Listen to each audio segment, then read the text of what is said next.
How's it going, everyone, and welcome to today's video. Today we are going to be doing one of the projects on FreeCodeCamp. It's the CSS color markers project, so let's get started. Step one, as you've seen in the previous projects, web pages should start with a HTML doc type declaration followed by an HTML element.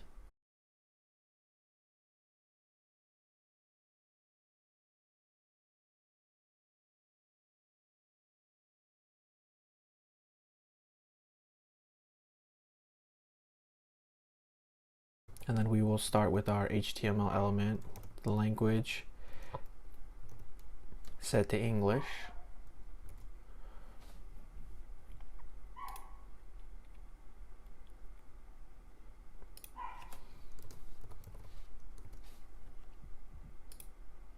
Step 2. Nest a head element within the HTML element. Just after the head element, add a body element. Okay, so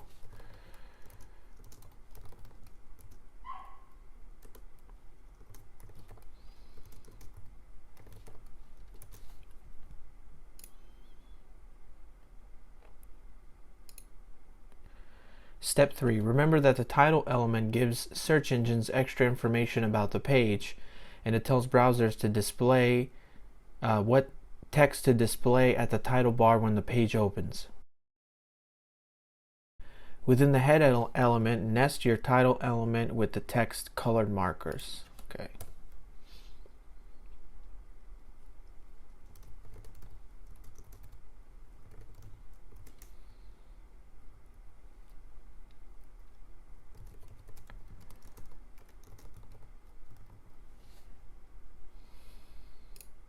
To tell browsers how to encode characters on your page, set the char set to UTF. UTF is the universal character set that includes almost every character from all human languages. Inside the head element, nest a meta element, okay, with the attribute char set.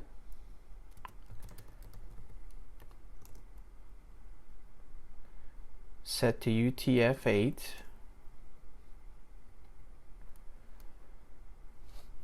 And remember that it's self-closing, so you don't need a closing tag. Step 5. Add another self-closing meta element within the head. Give it the name attribute set to viewport and content attributes set to width equals device minus width, initial scale. Okay, so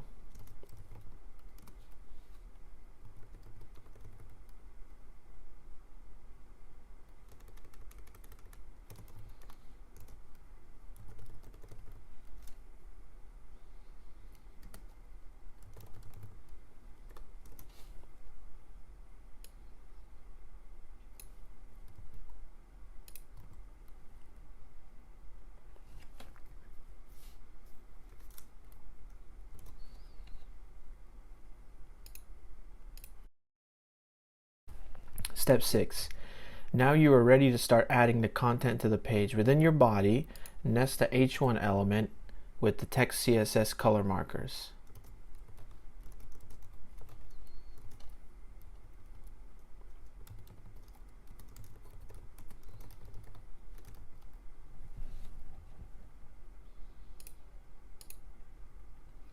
Step 7. In this project, you'll work with an external CSS file to style the page. We've already created a styles.css file for you, but before you can use it, you need to link it to the page. Okay, so we need to link that.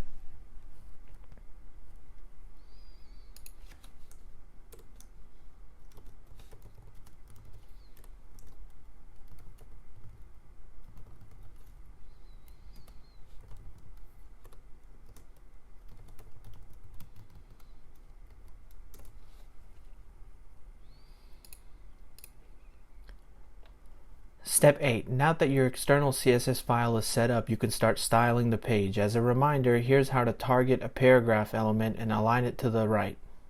Create a new CSS rule that targets the H1 element and set its text align property to center.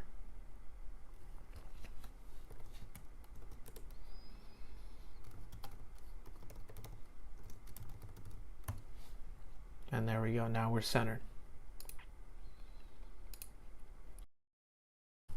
You'll need to add some elements that you can eventually style into color markers. First, within the body, add a div element and set its class attribute to container.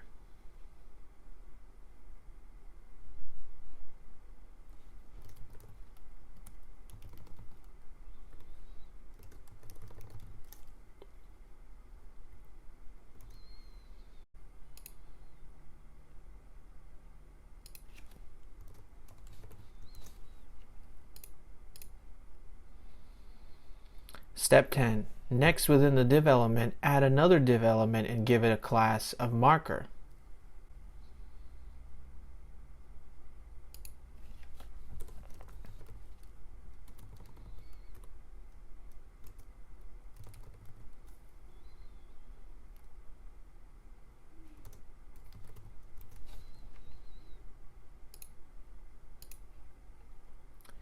Step 11. It's time to add some color to the marker. Remember that one way to add color to an element is to use the color keyword like black or yellow or cayenne.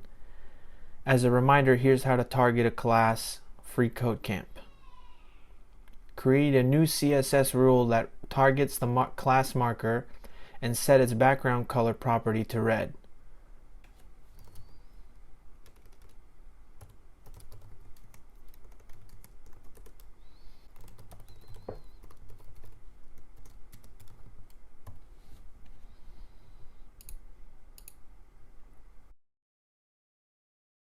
The background color was applied, but since the marker div element is empty, it doesn't have any height by default. In your marker CSS rule, set the height property to 25 pixels and the width property to 200.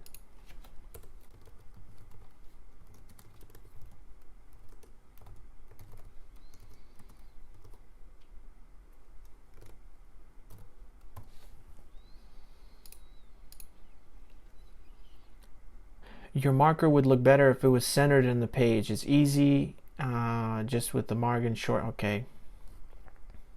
To center your marker on the page, set its margin property to auto. This sets all the left, right, up, and down margins to auto.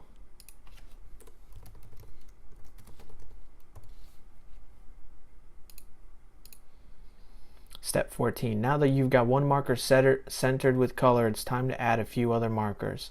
In the container div, add two more div elements and give them each a class of marker. So we will just copy this.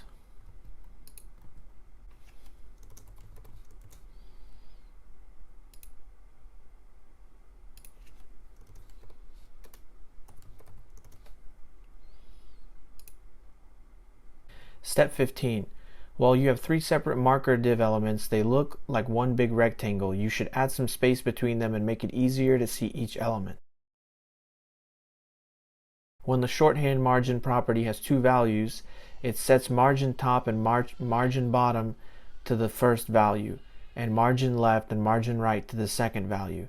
In your marker CSS rule, set the margin property to 10 pixels auto.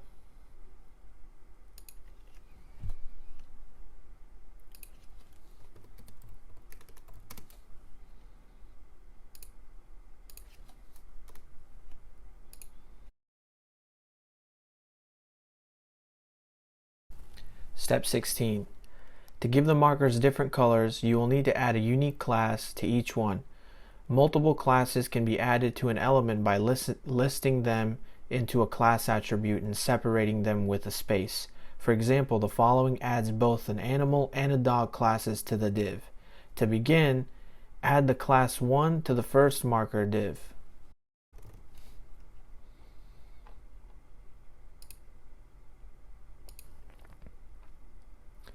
Next, remove the background color. Okay.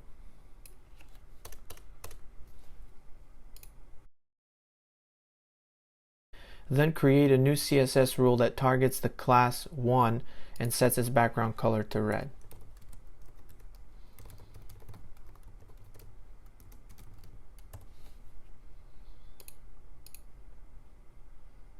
Add the class 2 to the second marker and 3 to the third. Okay.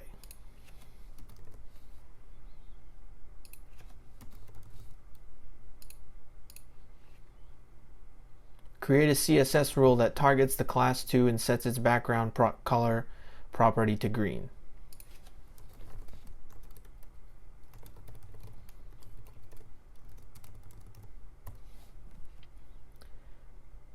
And create another one for 3.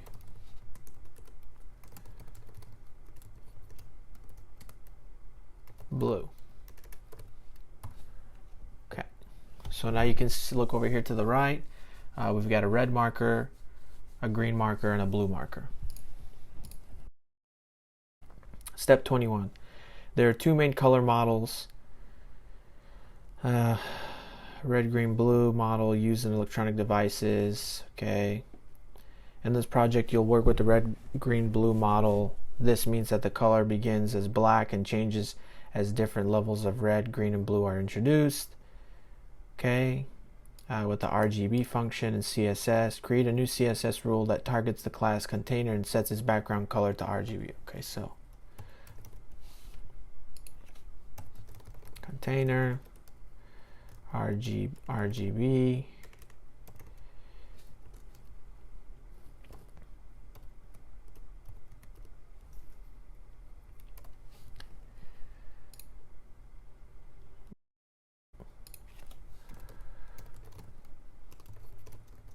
There we go. Step 22. A function is a piece of code that can take in input and perform its specific function. The RGB function accepts values or arguments for red, green, and blue and produces a color. Okay, so each red, green, and blue value is a number from 0 to 225. 0 meaning there's 0% of the color and black and is black. 225 means there's 100% of that color. And the one CSS rule, and the one class CSS rule, replace the color keyword red with RGB and set the value for red to 255 and the value for green and blue to 0. So go here.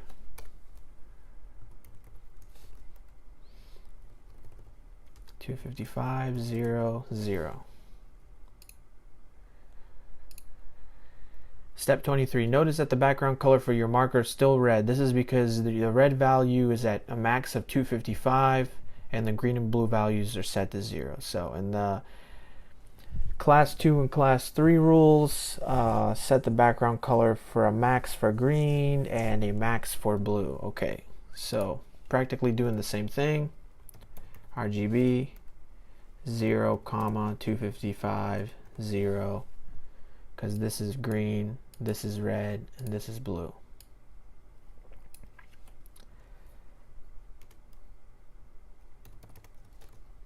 Zero, 0, 255.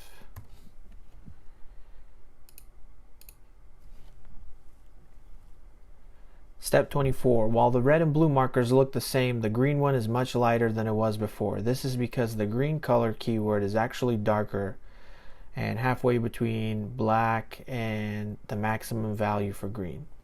And the class 2 CSS rules set the green value to 127 to lower its intensity. Short 127. Step 25. Add a little bit more vertical space between your markers. The way you do that is with the padding property, set to 10 pixels of top and bottom padding, set the left and right to 0. Kind of works like margin. So padding, top, 10px, padding, bottom, 10px, padding, left, 0, padding, right, 0.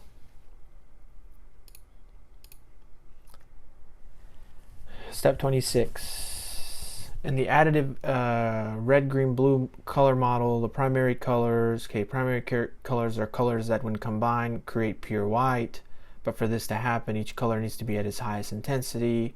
So change this back to 255.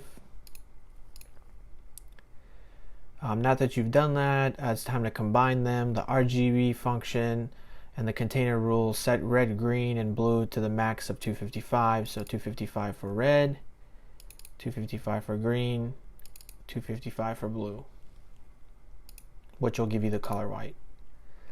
Secondary colors are colors you get when you combine primary colors, just like you guys remember in art class in school. To create the first secondary color, update your red, green, blue function in the step 1 to combine pure red and pure green, which gives you yellow. To create the next secondary color, okay, we need pure green and pure blue.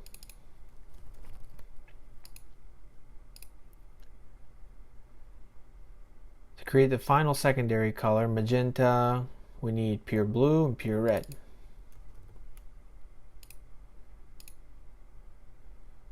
Now that you're familiar with secondary colors, you'll learn how to create tertiary colors. They're created by combining primary with nearby secondary color. So red is set to a max value and set green to 127, which will give you like orange color. Now that you create orange, you need to increase the intensity of the red and decrease the intensity of green.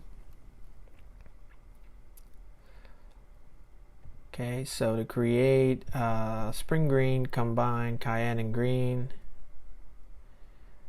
Update the red, green, blue function of the class 2 rule.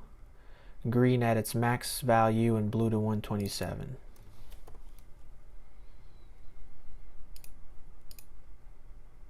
To create the color violet, combine magenta and blue, and you'll have a max value of blue and a red value of 127. So this is just showing you guys different ways to make different shades of colors, you know, like all colors of the rainbow. There are 3 more colors. So let's see. Red is at 127, green is at max 127, green is at 255, and then green is at 127, blue is at max 127, 255. So all we're doing is just kind of switching these to get the opposite effect in terms of color.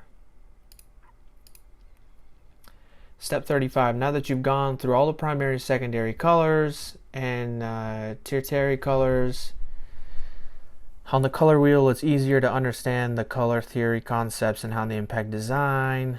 First in the rules 1, 2, and 3, adjust the values so the background color is set to pure black. Okay.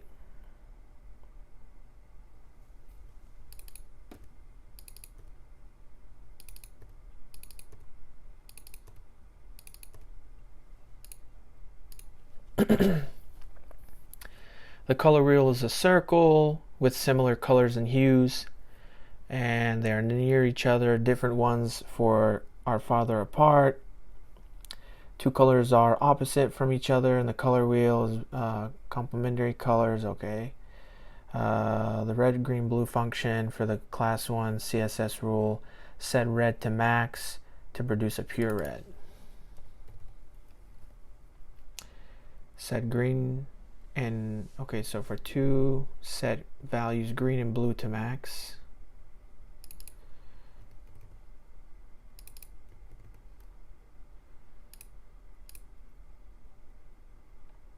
Notice that the red and cayenne colors are very bright. It's better to practice to choose one color. For hue, for H1, use the RGB function to set its background color to cayenne.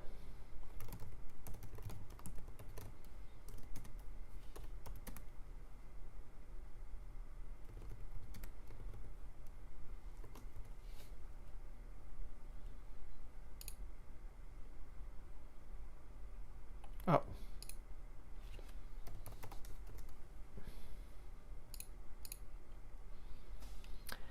Next in the class 1 rule, use the red, green, blue function to set the background color to black.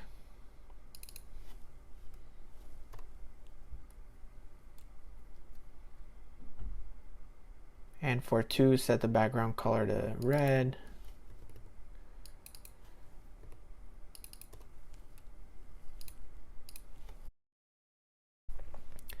Notice that your eyes are naturally drawn towards the red color in the center. When designing a site, you can use this effect to draw attention towards important headings, buttons, and links. There are several other important color combinations outside of complementary colors, but you'll learn those a bit later. For now, let's use the basic red, green, blue function, the 2 rule, to set the background color to black. And the H1 rule, remove the background color property and value to go back to a white default color. Okay, so get rid of that.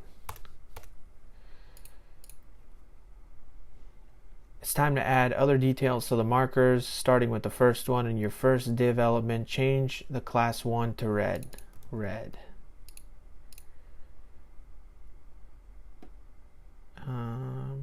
Update the one class selector to target the new red class.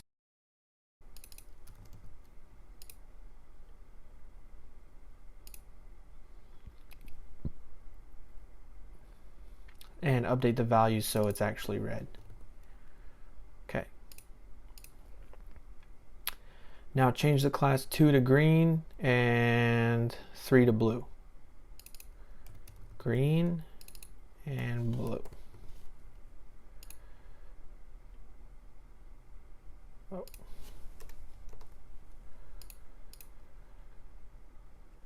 Update the CSS class selector for 2 and 3, so change the class selectors from 2 to 3 to green to blue.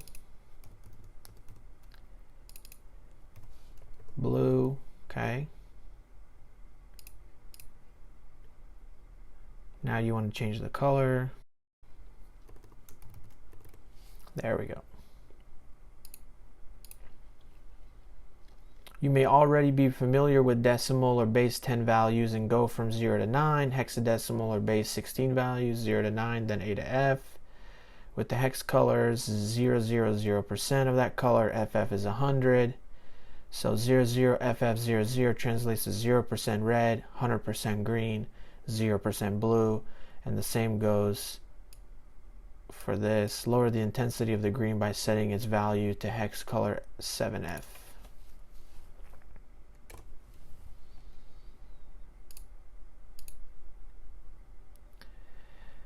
Step 48. The HSL color model, or hue, saturation, or lightness, is another way to represent colors. The HSL function accepts 3 values, the numbers between 0 to 360 for hue, percentage from 0 to 100, and percentage from 0 to 100 for lightness. Imagine the color wheel. The hue color is red at 0 degrees, green is at 120, and blue is at 240. Saturation is the intensity of the color from 0 or gray to 100% for pure color. Lightness is how bright the color appears, from 0% or complete black to 100% complete white, with 50% being natural. And the blue class rule, use the SHL function to change the background color to pure blue. Set the hue to 240 and the saturation to 100% and the lightness to 50%.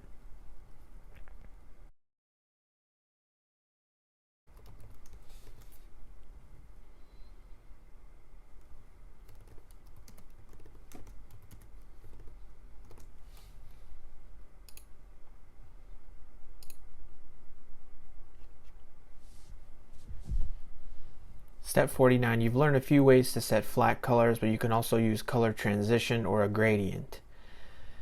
A gradient is one color transitions into another color. The CSS linear gradient function lets you control the direction of the transition along a line which the colors are used. One thing to remember is that the linear gradient functions actually create an image element and is usually paired with a background property which can accept the image as a value. And the red CSS rule, change the background color property to background.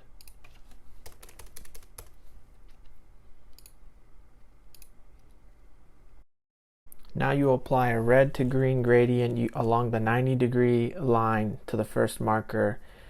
First, in the red CSS rule, set the background property to linear gradient and pass it a value 90 degrees as a gradient direction. So background,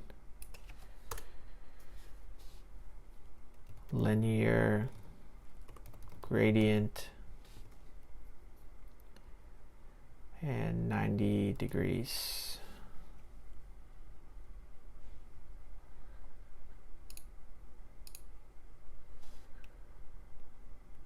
You'll use the red, green, blue function for the colors of this gradient. So use the red, green, blue function, set the first color argument to pure red.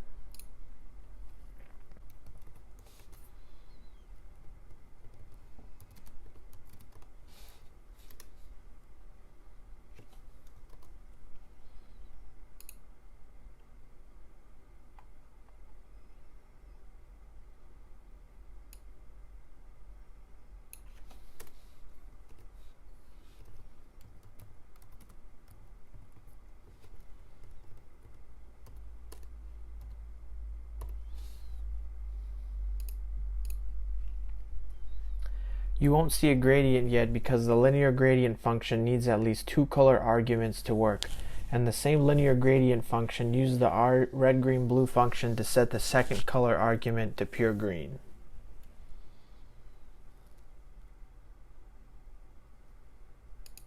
Do comma, RGB.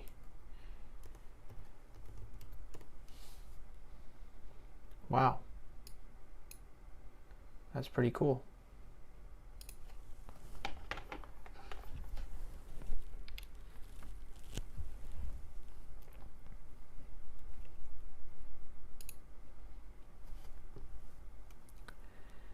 Step 53, as you can see, the linear gradient function produced a smooth red-green gradient. While the linear gradient function needs a minimum of 2 color arguments to work, it can accept many color arguments.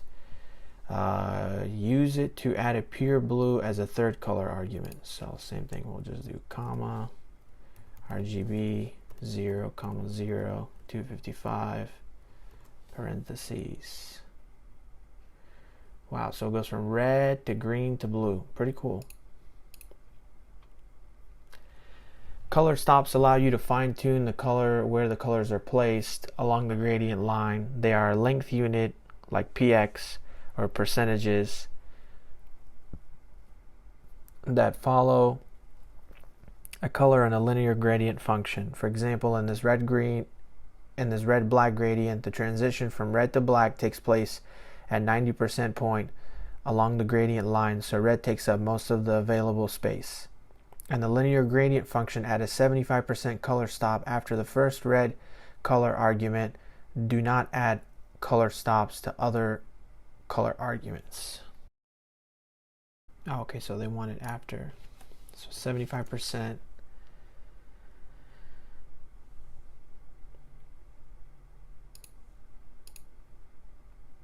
Now that you know the basics of how linear gradient function and color stops work, you can use them to make the markers look more realistic. And the linear gradient function set the linear direction to 180 degrees.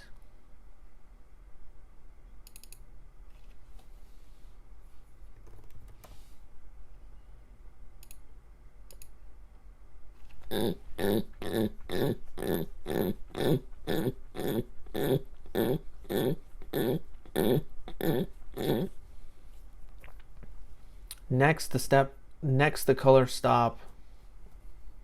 Step 56. Next, set the color stop for red to 0% and the color stop for green to 50% and the color stop for blue to 100%.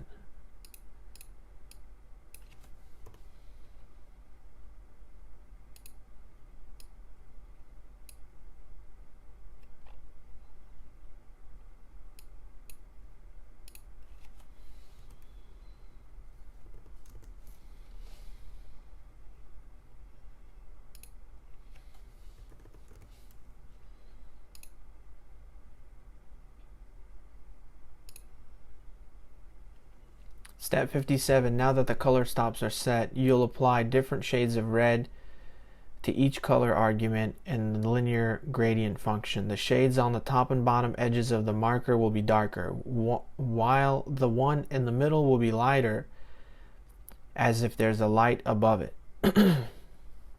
For the first color argument, which is currently pure red, update the function to the value for red as 122, 74 for green, and 14 for blue.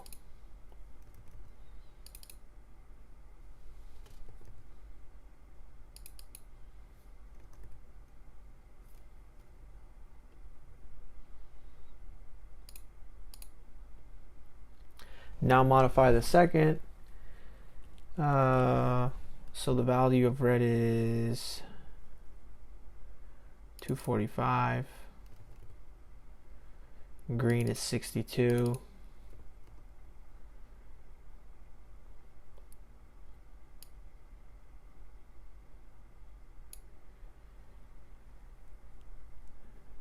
And blue is 113.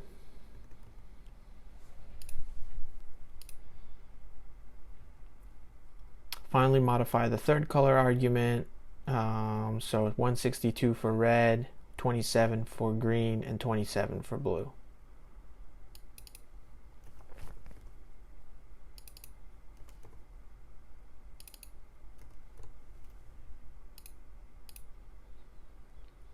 The red marker is looking much more realistic. Now you'll do the same for a green marker using the combination of linear gradient functions and hex colors, and the green CSS rule.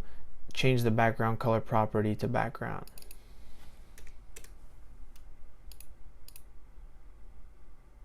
Use the linear gradient.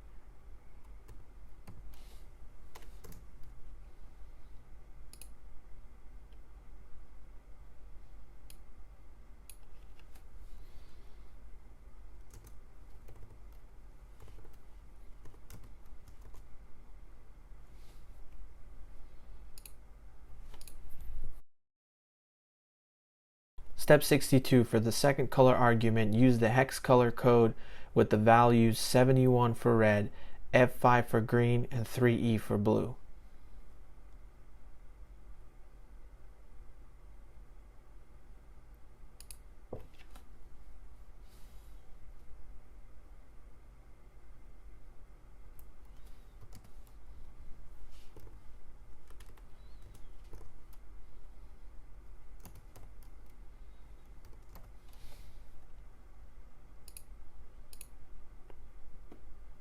That's looking better, but the bottom edge of the green marker needs to be darker to add a little bit more dimension. In the same function, add a hex color code with the values 11 for red, 6C for green, and 31 for blue as the third color argument.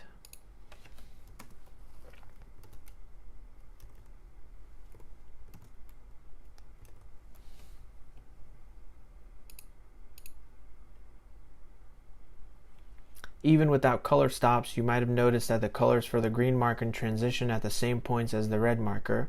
The first color is to start at 0, the second at 50, and the last is at the end at 100%. The linear gradient function automatically calculates these values for you and places the colors evenly along the gradient line by default.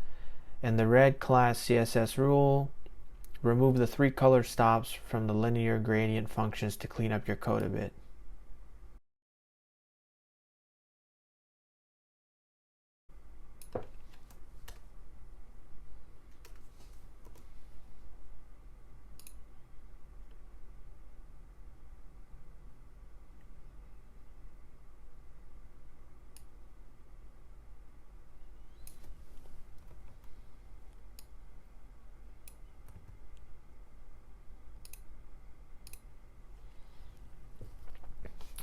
Step 65. If no gradient direction argument is provided to the linear gradient function, it arranges colors from top to bottom or along a 180-degree line by default. Clean up your code a little bit more by removing the gradient direction argument for both linear gradient functions.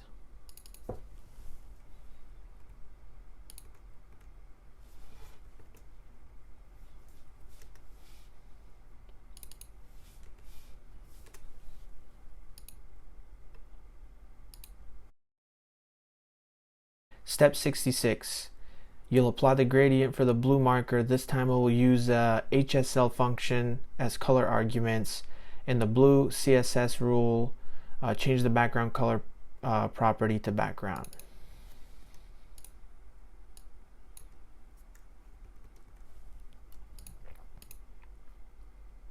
Use the linear gradient function and pass the HSL function with the values 160, 186, 76%, 16%. Okay.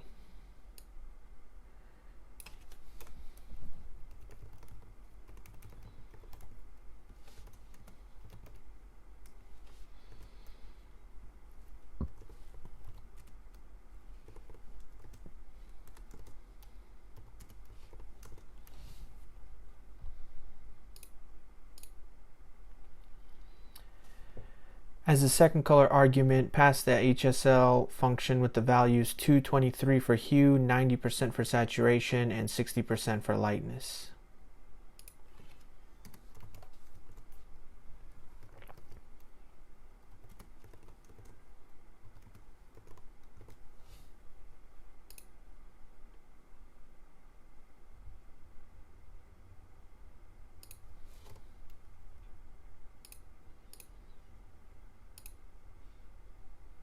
Step 69. As a third color argument, pass the HSL function with the values 240, 56%, and 42%.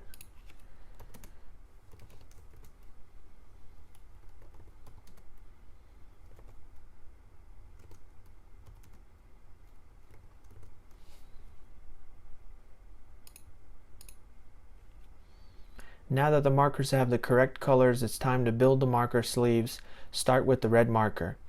Inside the red marker div, create a new div and give it a class of sleeve.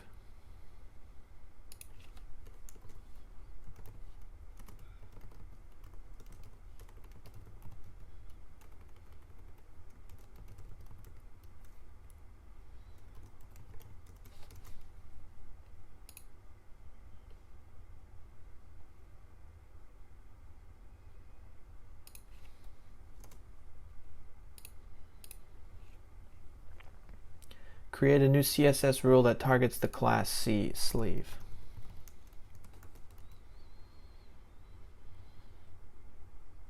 Set the width property to 110 pixels, width to 110, height to 25. To make the marker look more realistic, give it a sleeve that's transparent white color.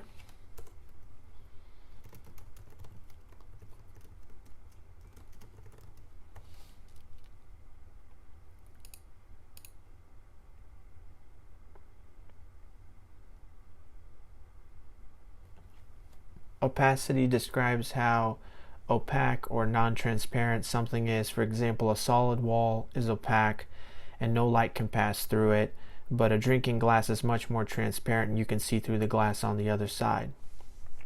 The opacity property can allow you to control opaque or transparency.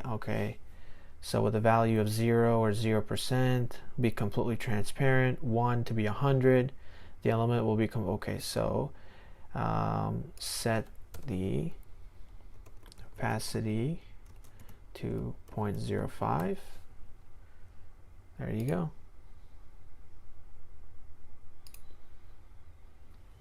Another way to set the opacity is with the alpha channel. Similar to opacity, controls how transparent or opaque color is.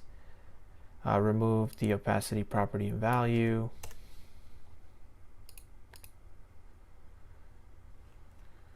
You're already familiar with using the red, green, blue function. To add an alpha channel to the red, green, blue function, you just change it to RGBA instead. The RGBA function works just like a RGB function, but it takes one more number from 0 to 1.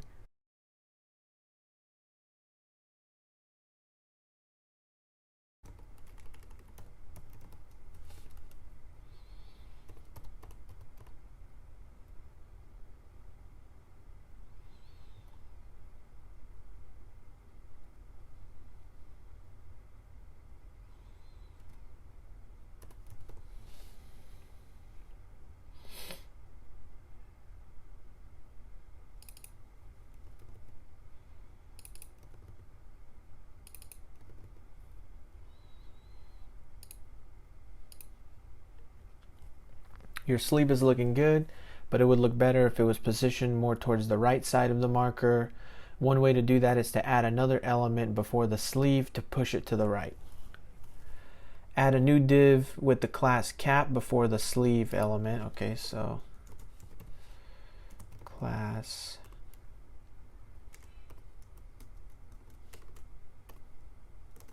cap.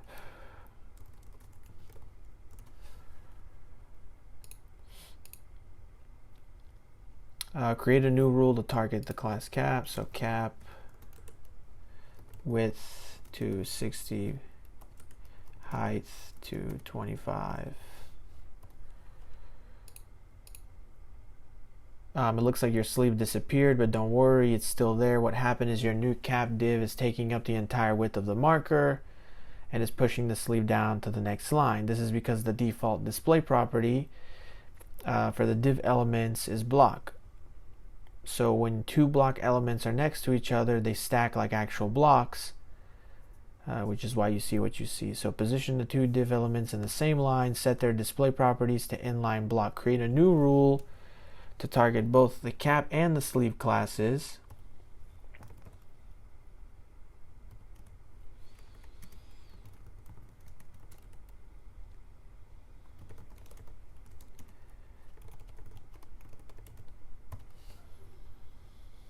See if I did that correctly. Nope.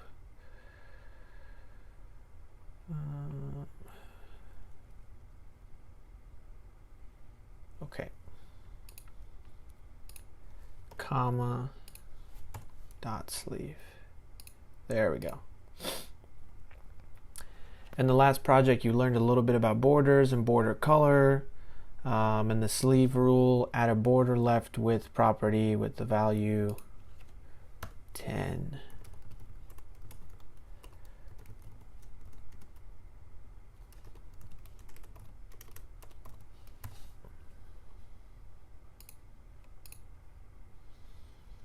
Borders have several styles to choose from. You can make your border a solid line, but you also can make a dotted or dashed line. Border left style property to solid.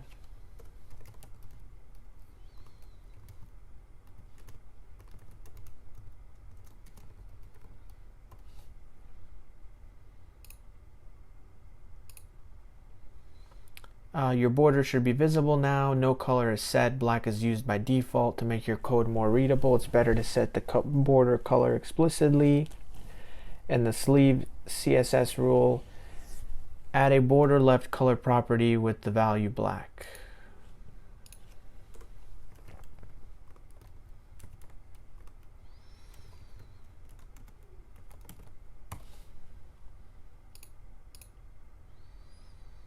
The border left shorthand property lets you set the left border's width, style, and color at the same time.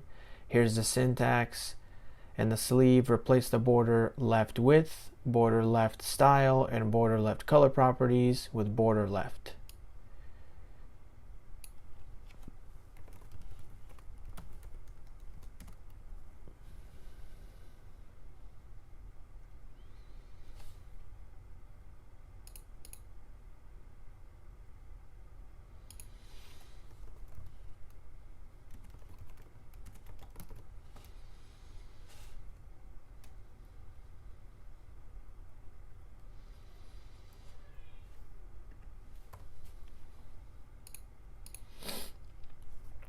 Your marker's looking good, but to make it look even more realistic, you can change the border style to double solid borders.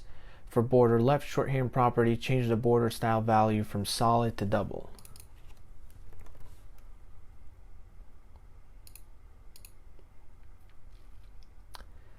The black color of your border looks pretty harsh against the more transparent sleeve. You can use the alpha channel to lower the opacity of the black border. For border left, use the RGBA function to set the color value to pure black with 75% opacity.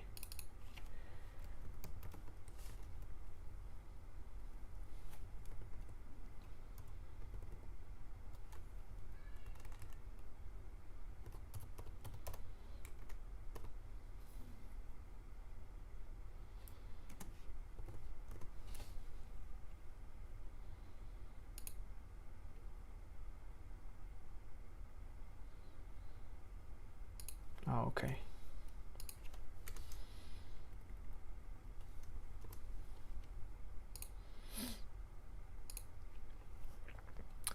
Your red marker is looking good. Now you need to do the same to the caps and sleeves on your other markers. Add a cap and sleeve to both green and blue markers. You can copy the div elements from the red marker and paste them into the other two markers. So we'll just copy and paste these. Place them into here and here, and you end up pretty much having the same thing. The last thing you'll need to do is add a slide shadow to each marker to make them look even more realistic. The shadow box property allows you to apply one or more shadows around the element. Here's the basic syntax. Okay, so in the red class CSS rule, add a box shadow property with the values. Okay.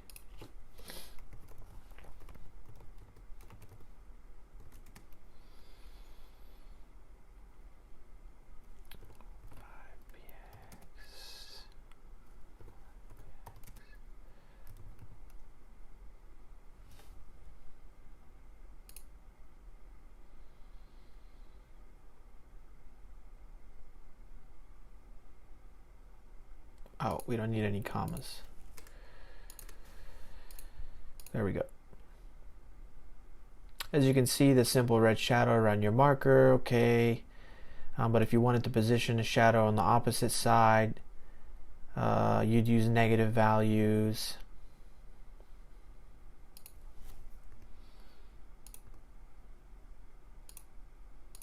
Pretty cool. Notice that the edges of the shadow are sharp. This is because there's an additional blur radius value for the box shadow property. If the blur radius value isn't included, its default is set to 0 and produces sharp edges. The higher the value, the greater the blurring effect is. And your green CSS rule, add a box shadow. Okay, so box shadow set to 5 pixels, 5.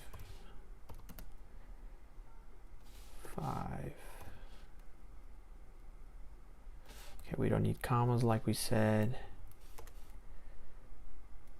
And for blur radius,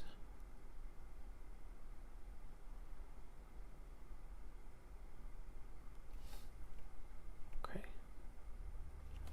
and green for color.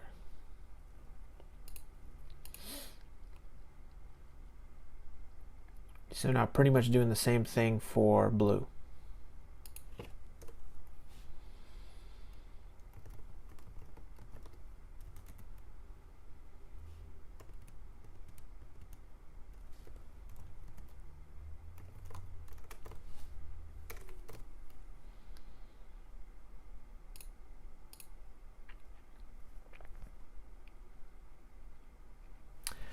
Step 90, now that you're familiar with the box shadow property, you can finalize the shadows. Start with the one for the red marker. Update the values that it's set to 0.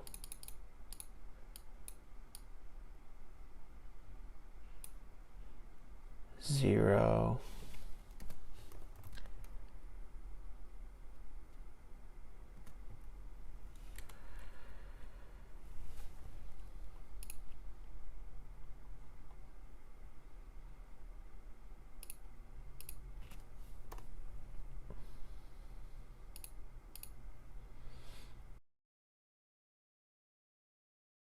Step 91.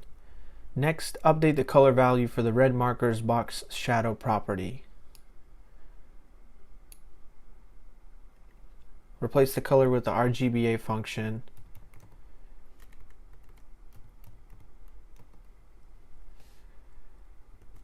And use the values 83,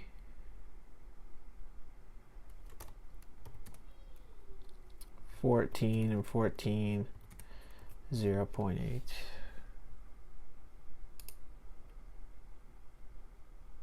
Oh, sorry. Did that completely wrong.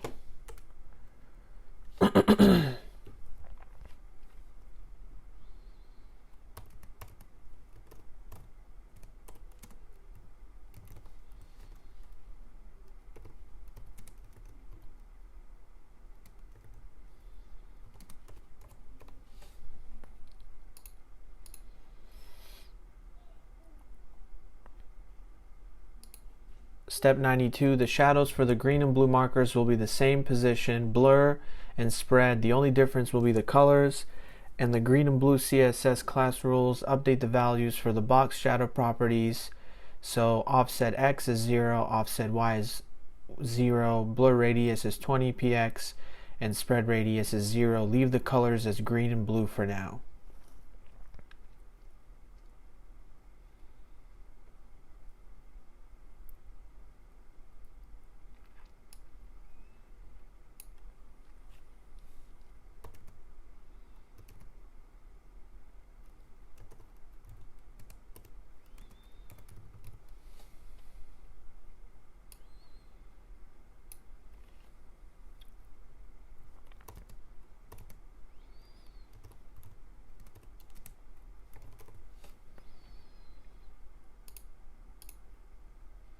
Step 93. For the green marker's shadow box property, replace the named color with the hex color code. Use the values 3B for red, 7E for green, and 20 for blue, with the CC for the alpha channel.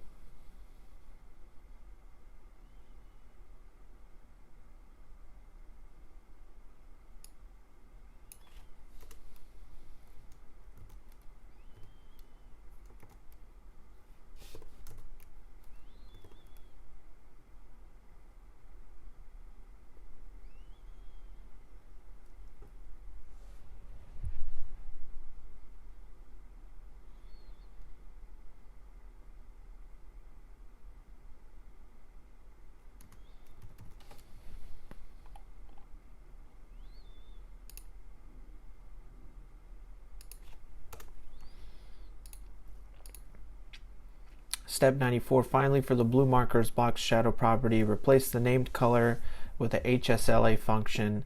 Use the values 223, 59%, 31%, and 0.08 for the alpha channel.